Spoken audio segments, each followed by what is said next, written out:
Sacramento RV Dealers. Today I'm going to give you a 9-point checklist before buying a new motorhome that you need to take a look at and consider. So 9 things you can look at before you go out to buy a new motorhome to avoid the pitfalls. Before you lay down the dough at one of our local Sacramento RV Dealers lots, I want you to consider the following checkpoints. Number 1, make doubly sure you can check all of the parts that make up the propane system. Also, be sure that you check what is called the LPG system. In case you're not aware of this, but RV fires can and do happen, and they are usually caused by a bad propane system. We don't want what you see in the photo there. So check it out.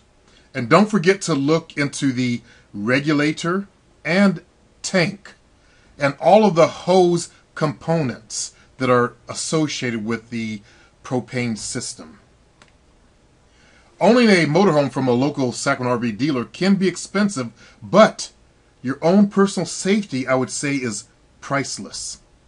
So make sure the propane system in your motorhome is fully checked out, okay? Number 2, next I want you to look at the condition of the batteries.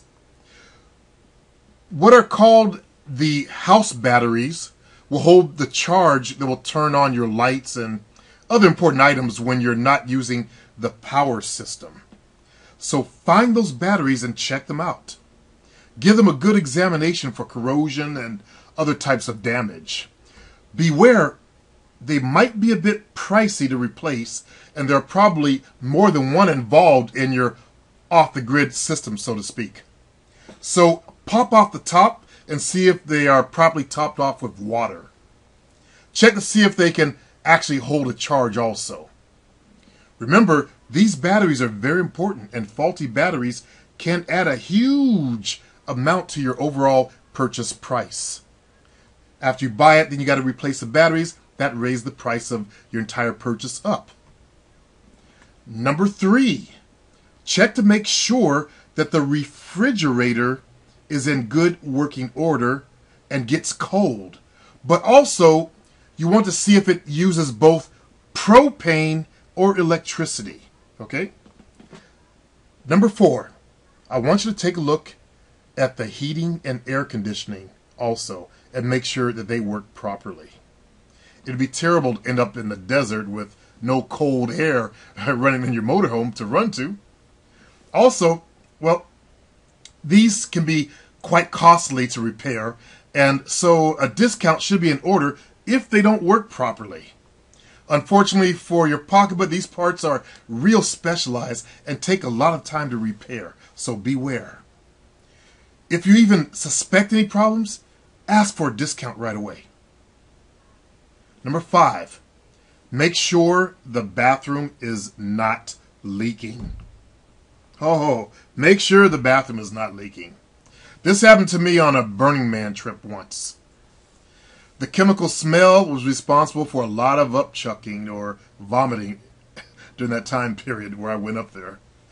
You see, the problem here is that when RV has been left sitting for a long time, the seals will become brittle and dried out.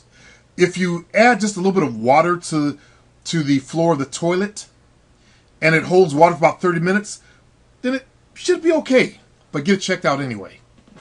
It is the water within the toilet that stops the odor from getting out from what is called the black water holding tank. Number 6. Next, I want you to look for soft areas in the flooring. Look especially in the bathroom and kitchen areas. This will let you know of a possible larger problem that could be brewing underneath. One of them may be that there could be some leaky supply pipes or drains creating that soft rotting wood that you feel. Number 7. Now I want you to take a look on the outside at the outer shell to see if there are any problems. You want to look for rotting or bubbling types of marks. If you do see anything suspicious, See if the owner wouldn't mind scraping away some of the paint to get a closer look to see what's really going on. See, common areas to look for trouble are the wheel arches, roof spots, and welded folds, okay? Number 8, don't forget to ask for and look at the service history and repair records. A sign of a good ownership is having and providing that paper trail that will show good maintenance. You also will want to get the engine, if there is one, assuming you're looking at a Class A or Class B or Class C, and not just a travel trailer. But assuming there is one, looked at by a qualified mechanic before agreeing to buy your next RV from one of the local Sacramento RV Dealers lots or a private party. Okay? And the last thing to do is be kind of like an apartment manager and do a complete and thorough walkthrough of the entire motor home. Play with everything. Play with it. Open the doors, open and close the windows, turn the power switches on and off. It's also a good idea to write things down and take notes when you do your walkthrough, just like an apartment manager would, remember? If you ever lived in one. So these are some tips from your local Sacramento RV dealers at sacramentorvdealers.net.